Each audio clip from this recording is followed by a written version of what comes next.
We're live. It's Talking Reds live. I'm Josh Sexton. I'm joined today by Chloe Bloxam. There's one big bit of news to react to, obviously, breaking last night, Chloe, or yesterday, late afternoon. I was shopping in Next for suits for Craig Cannon's wedding. Oh. I get the back phone signal from John Gibbons saying that Fabinho signed a new contract. Can I jump on a show? Couldn't. I was in Next shopping for suits. Very much more important there. But now we're here to talk about it, aren't we? So it's good news, isn't it? It's fair to say it's good news. The Reds are finally getting things done in the contracts department. There was a bit of a worry about a few of those lads expiring in 2023, but for Fabinho specifically, it's hard not to be really pleased. Yeah, I mean, we've seen him as one of the best defensive midfielders in the world right now, and you saw last season his versatility as well, the fact that he can play centre-half and he can play it very, very well. He's just a top-class player. You can see that he adores the club. His wife adores the club. I absolutely love her. So, yeah, it's just brilliant news, and it's great to tie another one down to make sure that, you know, if anyone was getting worried and thinking that nothing's happening behind the scenes, well, it goes to show that Liverpool are doing things. It's just that we're not aware of them, and neither are the press. His wife loves the club and also loves the Anfield Wrap, it seems. She was engaging with the Anfield Wrap on Twitter yesterday, which is good to see. So is right, Bex, if you're watching this as well, which I presume you are, drop a like and comment and let us know what you're about. It's good news though, isn't it? Because Rob Gutman's got a bit of a sort of theory about these contracts and the way the Reds are getting them done now. He tweeted yesterday that he believes that the club may be tying up some of the younger ones first now and then maybe move on to some of the older ones later, or maybe some of the older ones will face a bit of a blank wall, as he calls it, in the same way Gino Wijnaldum did. But just sort of focus on the younger ones for now. It's crucial really with a signing like Fabinho, isn't it? Because he's become such an important part of this Liverpool side, such an important part of the spine of this Liverpool side, and now we've got him for many more years. Yeah, he is the backbone. You know, you talk about that spine, and it literally goes from the keeper all the way straight up the mid of the football pitch, and he is an integral role for Liverpool. He's just absolutely boss. You know, when I think of Fabinho, although he's had some unreal assists, the first thing my mind goes to is that tackle on Suarez where he absolutely nails him. He said it was his favourite as well. It's one of the best tackles, and yet I think it gets given as a foul and maybe a yellow card. But yeah, I'm absolutely loving the Fabinho Liverpool connection, and I'm also loving his Scouse. I mean, you know, I thought I could teach him some Scouse. Maybe he'll actually teach me some Scouse instead. I was a bit worried about it at first when I first seen the thing come out, because it's like the typical line to like mock Scouse, isn't it? Like the chicken thing. But then I saw on the video yesterday, James Carroll from the club was asking him the question, and he was going like, I don't mean any disrespect to anyone, I just love the Scouse accent. And apparently Costa Simikas is dead good at it as well, which I didn't see that one coming. No, neither did I. I didn't know they were besties, to be honest. But you know, fair play, and I'd love to see more of this. I mean, I've seen Thiago have a go as well. Maybe all three of them just up on stage, having a bit of go at the Scouse accent. But I'm just afraid that Fabinho will not stop saying chicken now, to be honest. I feel like that's the only thing he'll probably say. We do need more of the Scouse contract or signing confirmations. The next one we've all been voting for is I'll blow your Mars head off with a shotty, obviously. We want one of the new lads to say that at some point. This deal, Chloe, ties Fabinho down until 2026. It's 5 years. He'll be 33 by the time that contract expires now. And it's fair to say, isn't it, that he's one of the best in the world at that position, and for the club to have him sort of way beyond his prime years like that, you know, we don't know where he'll be by the time he's 33, but it's fair to say over these next sort of 5 years now, the club are going to have the absolute best years out of him as well. Yeah, definitely. I mean, it came as a surprise when we actually signed him. It was like we just lost Champions League. I was literally getting on the plane to come back, and then all of a second, you know, my phone blew up that we'd signed Fabinho, and no one was even thinking of him at the time. But it goes to show you that Jurgen Klopp knows more than all of us, because what a player he is.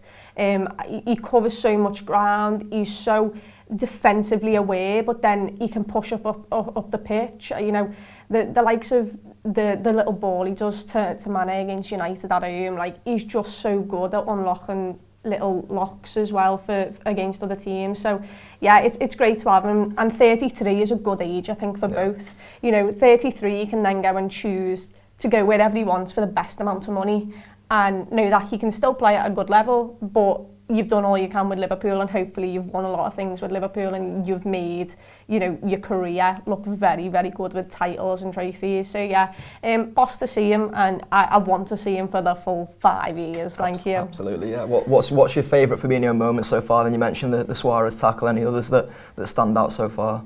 I mean, we go to City in that strike, but I've got to say, I think Palace's strike was better. I literally didn't see the ball, to be honest, for Palace.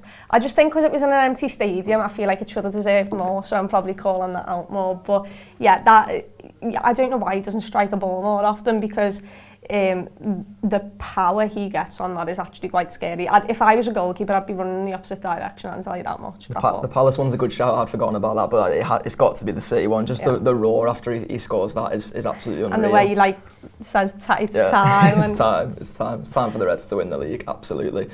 So who do you reckon next then, Chloe? If we're going off Gutman's theory, there's obviously going to be a few more of the sort of younger lads there whose contracts are up in 2023. The only problem I see with that theory is that would mean the sort of Chamberlain and Cater are two of the next to be getting their deals sorted, which I think theirs are probably a little bit more sort of in the ether, if you want to say that. They're a bit more up in the air. But Alisson is another one of the ones who's rumoured. He seems like he could be next. There's sort of rumours coming out about Salah getting a record-breaking one as well. I think I'm all in on Salah being the next one there, to be honest. Yeah, for sure. I think we were on a show together where everyone was panicking about the Salah situation because we'd seen it before. And Salah, the best in his position. For someone who's a winger and scores that many goals, he's seriously underrated by every other team in this league, and even some Liverpool fans, because he is outrageous. But I think Alisson, just because I haven't really heard anything about Fabinho, because I was so focused on the fact that I'd heard and rumoured about Alisson signing a new contract, and I think that's in the final stages according to Fabrizio Romano. He's the man, isn't he? The transfer man. He is. So yeah, the more we tie them down, the better, because it'll just give everyone's heart a little rest at the fact that you're not coming into the final years and there's nothing there and there's nothing concrete. But yeah, get these big superstars signed back into contracts, because they're the ones who've led us to a title, they're the ones who've led us to a Champions League, and they can do it again.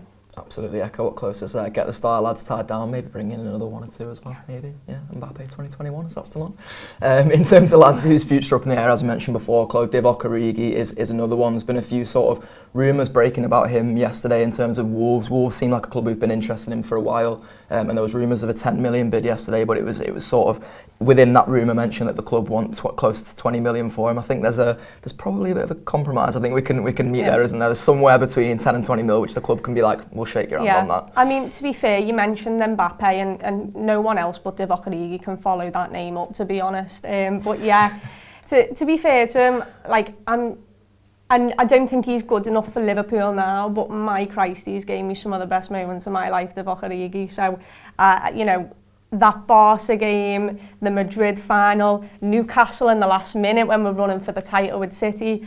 My Christ, Origi, the chip against Pickford. There's so many good things I can say about Divock Origi, and I'm sure we can come to a compromise. And I do actually think that 10 million is too low for Divock Origi. I do, because people can say he's lazy, he doesn't look really bodied, he's too laid back as a footballer. But just look at what he's actually won and what he does in a football game. Like, there's some games where he's absolutely silent, but let me just tell you, that header off the bar in the final minutes when Pickford's absolutely shanked it, that was anything but quiet and chilled in that ground. So yeah, would be sad to see him go, but I think he deserves a move to play first team quality. He's won the Premier League, Champions League. Now go and be a front man for one of the big teams in the Premier League and see what you can do. There's so many big Divock Origi moments that I've realised I've started to forget about some of them. Like we were recording the FIFA thing. I know you wanted me to mention this. We're doing a new little series of videos on the Anfield Wrap where I'm the protagonist. It's sort of meant to be like Quantum Leap, although I've not seen Quantum Leap. It was Neil's idea originally, where I'm the protagonist and I'm meant to put right things that went wrong in Liverpool's history. The first one was against Chloe, and I lost as Liverpool against Chelsea in 2014. That was a bitter blow, to be honest. But it was 1-0 and we lost 2-0 in 2014, so I take a little moral and victory then he from went that. on and beat Palace 6-0 to win the league. Exactly, Chloe. I thought you were going to go and say went on to beat Craig. I did go on to beat Craig, though. Spoilers here. I'm giving you all the spoilers, but you should have watched it by now. It was out early this week.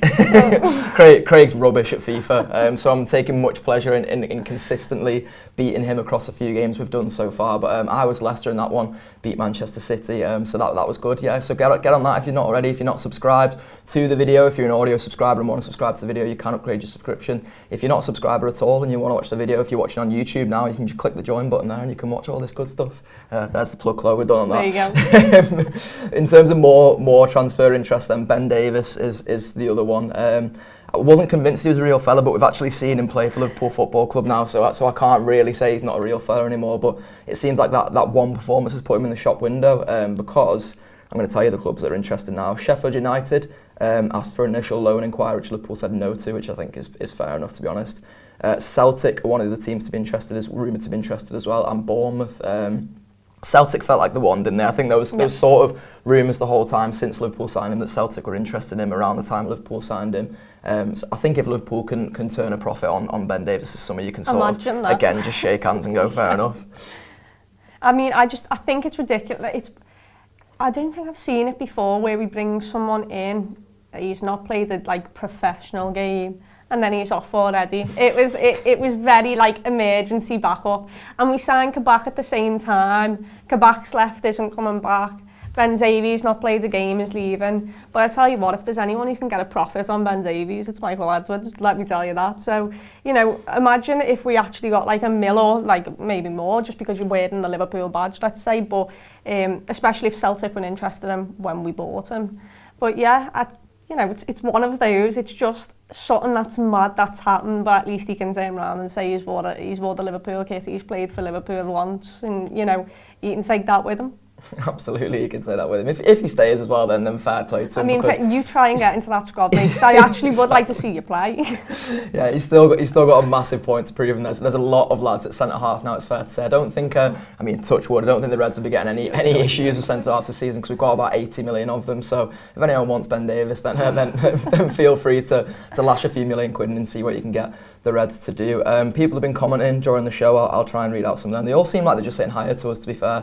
We've got morning Reds from Barry Higgins, Gerin from Minister in Training, UC Heikkinen says morning Barry, so he's just speaking to another one of the lads in the comments. Morning UC though, if you are interested in us as well. Hello Reds from Mark Ross, alright, the Reds from Sam Statham. Minister in Training says I like Fabby's new teeth. Has he got new teeth? Wasn't on set. I think everyone in that squad's got new teeth, to be honest. It's very much white everywhere you look, to be honest. It reminds me of that Friends episode where Ross gets his teeth done, and you can spot him from a mile away. That's literally the Liverpool team right now. So. Not onto Friends, me, I'm not with that reference. Honestly, he's crap at FIFA. He doesn't want friends. Whoa, come on.